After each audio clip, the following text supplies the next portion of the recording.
talking music, building businesses, and the grit in the journey. We're Skrizz and Adam, and welcome to The Rise.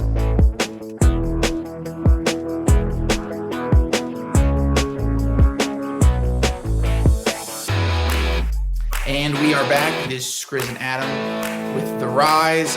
What episode is it? I had a feeling you were going to say that. 21. I think 21. I'm almost saying 21. If it's not, it's okay. We're wrong. Forgive us. This is episode 21 of The Rise with Skrizz and Adam. It is 8:30 in the morning where I am at. Adam, where is it? What time is it where you're at? It is 4:30 p.m. So I have a little bit easier than you right now. So thanks for waking up bright and early for us. I woke up, did not hit snooze, jumped right in the shower, splashed water on my face, and just like immediately.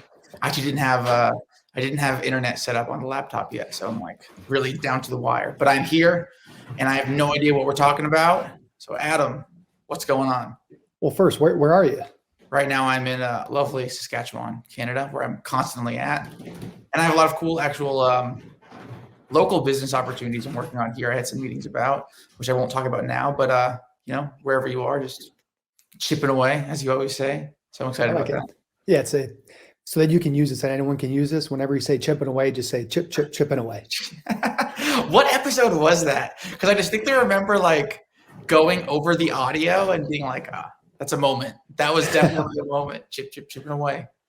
Yeah, I feel like it adds like a little bit of a visual to it. But yeah, so what I want to talk about today is something that I know in my world, in the startup world, it's talked about a lot. And I have a feeling in your world, it's probably talked about a lot, but it's probably also, maybe it's not talked about quite as much because of the industry you're in. So I'll get to it now. So a big topic in the startup world is around something called imposter syndrome. Is that something you guys talk about at all? Like, are you even familiar with that term at all? I've heard the term imposter syndrome. I don't know what it is. Can I make a guess what it is right now? Yeah, make a guess. It's definitely wrong. Actually, I was thinking, imposters. I have two guesses. Okay, two guesses. One is referring to like the fake it till you make it mentality in business. That's one guess. The second is that whenever you do accomplish something, you're so self-conscious about it that you feel like you're an imposter and you're not worthy of those amongst the ranking you're currently at. So is any of those correct? Yeah, both I think are right on line. Like basically, either you make it and you feel like you're just an imposter. You don't feel like you're the real deal. Sure. Or it's like let's say you're starting a business and you're a CEO and you're young or you've never done it before. You feel like you shouldn't be able to get the accolades or you shouldn't be able to build a business because you're too young. You shouldn't be able to raise this much money. And because of that, you feel insecure and you feel like you're not good enough to get there. And it's something that I've gone through, and I still go through to this day, honestly. And I know a lot of startup and small business founders, they talk about it constantly, about feeling like they're an imposter, feeling like they're not good enough to accomplish what they want to accomplish. And I feel like in the music industry, people probably feel it, but the reason why I said earlier, maybe it's not talked about as much is because you almost have to be like the man. You have to feel like you're Elvis. You have to feel like you're Michael Jackson. Like you have to feel like you're the man or the woman before you actually are. So like, I thought it'd be an interesting topic to talk about. I want to throw around. Yeah, that's first of all, it's a great topic that applies to more than just business. That applies to anything in life, being in a relationship or being a parent or whatever. But my gut reaction that like had me grinning while you were saying that was like, is it relevant in music? Of course it's relevant in music. It's definitely relevant everywhere. But in what you kind of finished saying was like, in music, you have to, for lack of a better definition, be a narcissist. Like you have to be egocentric. You have to be Muhammad Ali, like in the 60s. Like you have to, like you are the guy with the mic in front of 1,000 people. Like you have to be that. So I'm sure people, I feel like probably the biggest artist on earth, like I think about like Morgan Wallen right now, who's like on top of the world and he had all these things, just like dozens of people working around him. I wonder, like, I'm sure he's cocky as shit, but I wonder if like deep down he feels that way. He's like, how the hell did I end up outselling literally everyone in America right now? You know what I mean? And I'm sure that obviously goes down to the smallest level of too. It's like, how did I like you're on the surface very, you have to be on the surface on the outermost surface on the PR level, you have to be humble. And then on the surface below that, you have to be extremely cocky. And then on the surface below that, you're a confused nightmare of having no idea what's going on.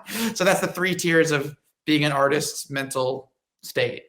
Yeah, like you obviously are friends with and know a lot of successful artists. Like some of Sure, your friends are obviously very successful, and you've gotten to know them more than just on a surface level, where you're actually able to have like real deep conversations where you can share shit that actually matters and shit that's actually real and stuff that you wouldn't share publicly. So like when you're talking to your buddies who, yeah, and you being one of them, but are very successful, and people on the outside are like, this person has everything. They have, the followers, the top songs, the money, all this stuff. yeah. I mean, But when you're having the conversations and really open up, do you I get a remember sense of one that? friend distinctly who won't name. It was like I was kind of expressing that I had someone in my life at that point in time who was, calling me maybe a little too egocentric around certain things of my work. And then that person said, "Oh, like, fuck that. Like, I'm the person who has to not saying it like yes, it's glorifying to be the person with the mic in front of all the people and that everyone's staring at. It's like, no, I have to be that person. So I have to be it's a discipline. You know what I mean? Like the egocentric, that the Elvis thing you were talking about, like that's a discipline. I mean, I think the people that are naturally like, I am Elvis, I am whatever, like those are the people in LA that burned out on drugs and don't make it. You know what I mean? The people who can manage the discipline of like being humble on the surface and grateful on the surface, then maintaining a really tough kind of thick skin of like, wanting to be the star and maintaining that power. And then probably deep down having doubts every 5 seconds. It's like a really good checks and balances system. I imagine that's probably how the biggest people make it. I refuse to believe the biggest artists on earth are just like pure machismo. You know what I mean? I doubt it. I doubt it. So that answers the question at all, but I think there are layers to it. And I think being the man is almost a choice and a discipline. Well, I think you kind of, I believe it's actually a good thing to have a little bit of imposter syndrome in you, Right. because it forces you. Like I think of Tom Brady. He always will hold off that he was, sixth, or I think it was sixth or seventh or sixth round draft pick. And he held that till the day he retired. Wild. And he always held that chip on his shoulder. And I Yeah. feel like that's something that we all kind of need to have no matter how big you get. Because I feel like the second you get complacent and the second you feel like you actually are, a godlike level, like, we've mentioned Kanye obviously a bunch of times now, is usually the time when people get a little bit complacent even. And they feel like, no, I'm the best. I don't need to work as hard, or don't need to be as disciplined to my craft. So I actually feel like a little bit of imposter syndrome is actually a good thing. And I feel like whenever I talk to people, I feel like they think they're the only ones that have imposter syndrome. And I feel like really everybody does. It's just about how much they open up to it and how it fuels them. I think you nailed it. Cause like I literally just set up right here a studio in the place I'm staying for the next couple months. So I'm staying in Western Canada with a friend really cheaply because I'm going to be touring essentially the next 4 months. So I was just like setting up shop here and there. And I started writing a song, and I just got really, really excited about this song I was writing. And again, like I've written like, I don't need hundreds, thousands. I mean, I've done it a million times. But I mean, like sometimes it really feels special. I mean, a lot of the time it really feels special. A lot of the time I'm totally wrong. But I was like working on it, and I was just like, and like I left the studio and I was driving, and I wrote a second verse and I wrote a bridge on the way to a meeting and I was just like, and like as good as it felt, I was like, I literally thought like, have I lost it? You know what I mean? Like, have I fooled myself? Like, have I fooled myself to being so complacent? This was an exact thought, exactly what you were saying. Like, have I thought I have it and this actually isn't good at all? You know what I mean? And I think about that all the time. And I really think about like, and it's almost like a fear of the day where it's like, I write that second verse and it isn't good. You know what I mean? And I thought it was good the whole time. You know what I mean? And again, like I'm thinking right now, like I might be totally fucking wrong. You know what I mean? Like maybe I have declined in my craft. I don't know. But if you're not afraid of declining on your craft, you're probably going to decline in your craft. So yeah, I mean, I was definitely feeling that in terms of like the mechanics of my work, Yeah, it's one of those things I feel like you think is going to go away as you mature in your career. And obviously the rise, the whole point is the journey, Yes. and hopefully the elevation to where we all hope we're going. But And it's a lot of that. and you think like, okay, when I get to this checkpoint, the imposter syndrome is going to go away. I'm going to be like fully thinking I'm the best, I'm the GOAT, and you're never going to have those kind of insecure thoughts that we all naturally do get. But the truth is no matter what level you get to, there's just a new level of like, oh, I'm not here though. Oh, And of then course. even when you get to there, you're like, well, yeah, but I'm still not here. And am I actually supposed to be down here? So I feel like the thoughts never truly go away. But I think it's about how you handle it. Like you don't want to become insecure No, and feeling like being you don't want hesitant in what you're doing.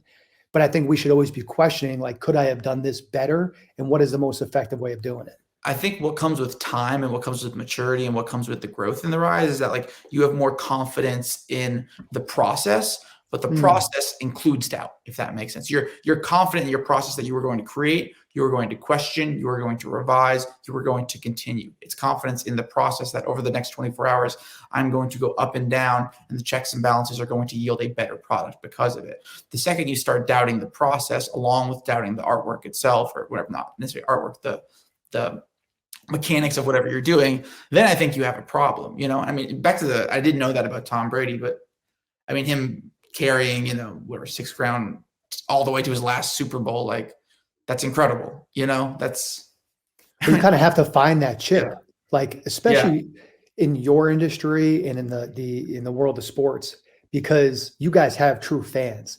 yeah. Like, yes, there are certain entrepreneurs that everybody knows, like, the Gary V's of the But world. the Like, fans don't really affect those people. It's just like a side thing, I feel like. I mean, yeah, it's Gary, different.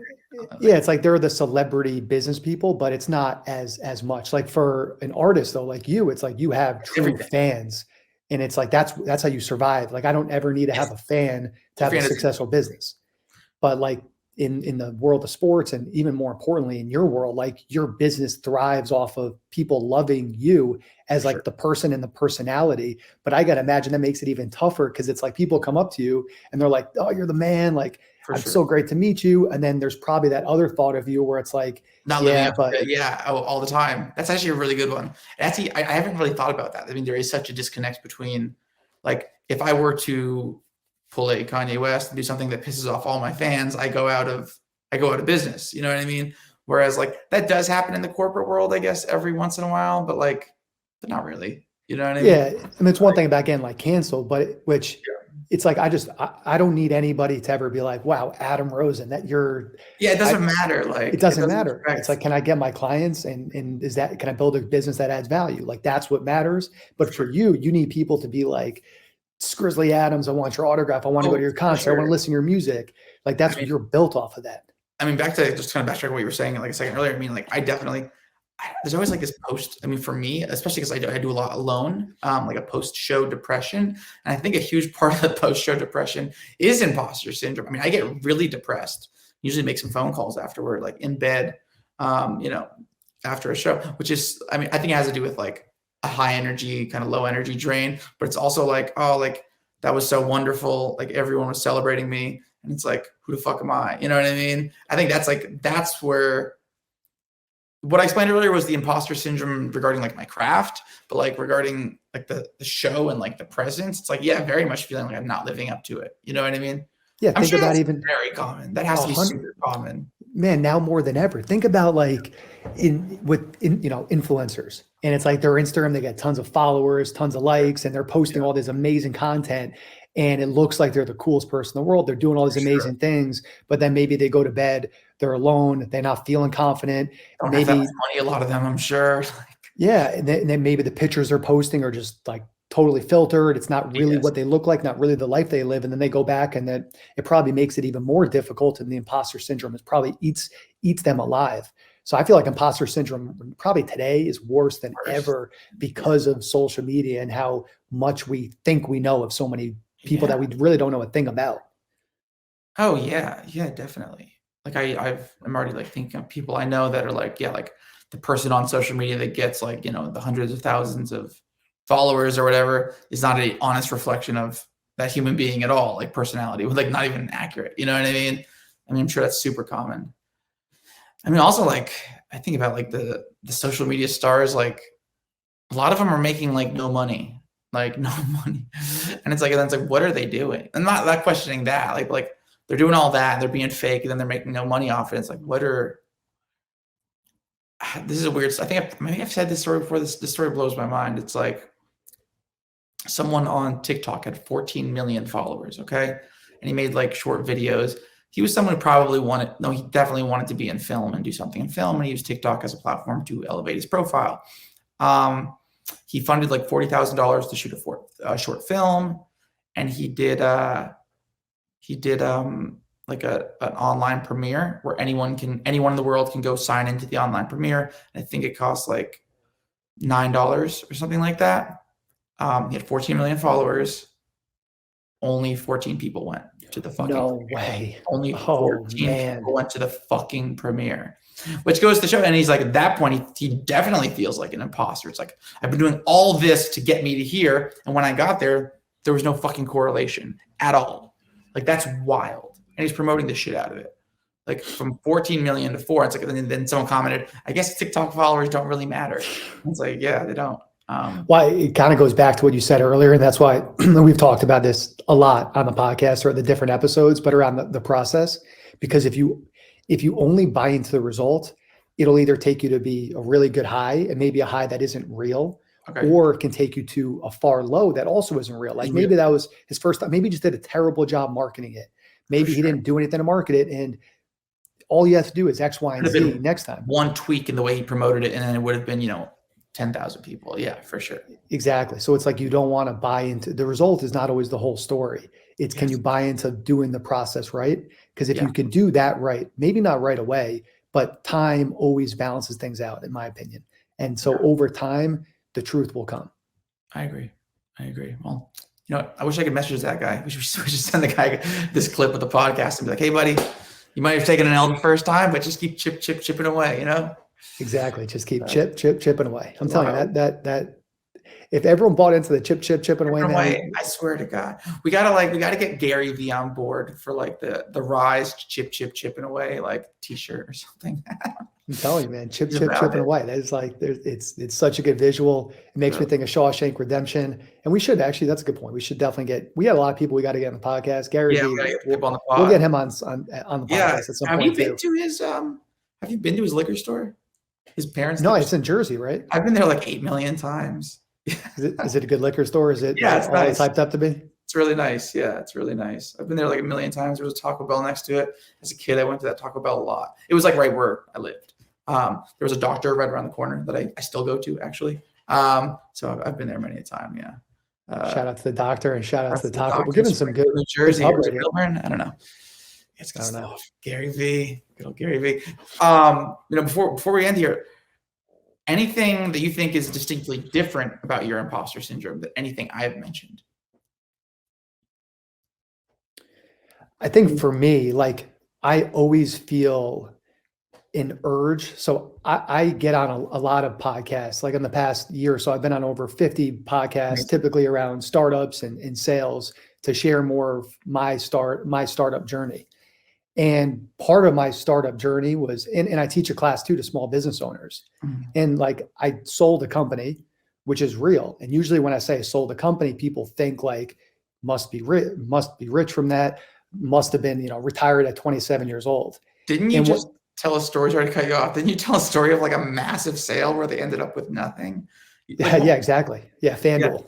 It was like a multi-billion-dollar sale. Though. Yeah, CEO got nothing. 500, I think 60 mil, and they got nothing from the acquisition. But yeah, like one of the things that I always feel the need to is like prefacing my story of like, here's my problem with the startup world is that everything is over glamorized, and I don't want to be part of the over glamorization, and I want to share the real shit, the good, the bad, and the ugly, because I want people to understand the truth of what it's like, at least the truth of what I went through. So like for me, I guess my imposter syndrome is always feeling the need, if I ever say I sold my company, to be like, it was not a big win. It was not a big exit, but it was an amazing learning. So like for me, that's where my imposter syndrome takes me, and always feeling like I need to just prove myself.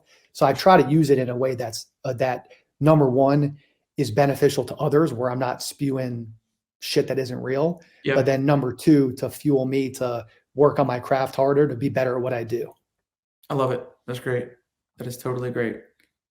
Well, I think on that note, I think we've done some good talking. Before we hop off, Yeah.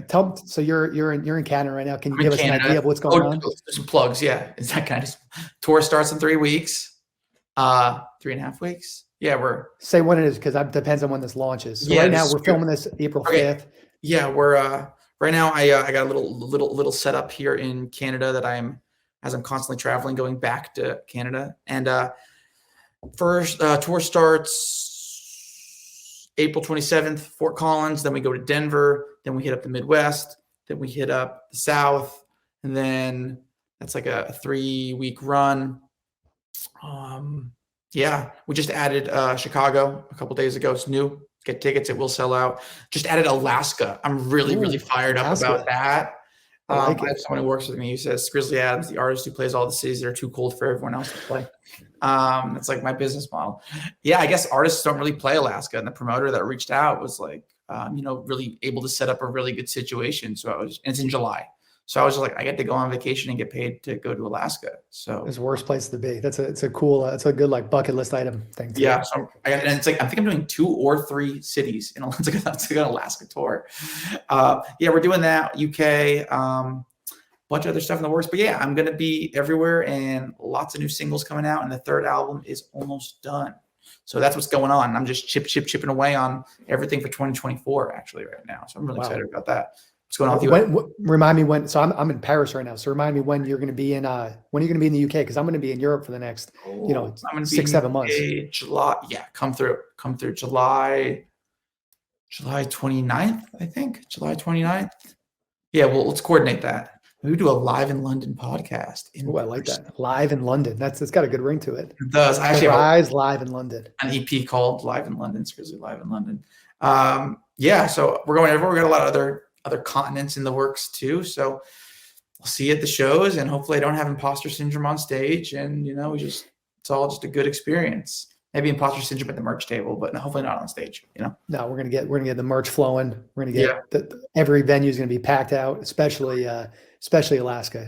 Everyone listening from Alaska, show out and show your support. Actually, the second I posted the updated flyer with Alaska, I was so thrilled. Like a woman commented in 5 minutes, like, finally a good artist is coming to Alaska. And I'm like, yes, I am. I'm that guy right now. Like, hey, you know what? There's Alaska for the people. You're going to be the face of Alaska soon. 2024. That literally is my business model. Like, I'm here in like Saskatchewan. I'm here in like Alberta, Alaska, like all these like really cold places where artists don't want to go. I just go. You're a man of the people. Man of the people. Yeah. I love it. Sounds good, my dude. I will see you soon. Always nice chatting with you. And thank you for everyone for listening. And you can like, subscribe, comment, do all those things. But we appreciate you. And we'll see you soon, man. See you, man. Peace.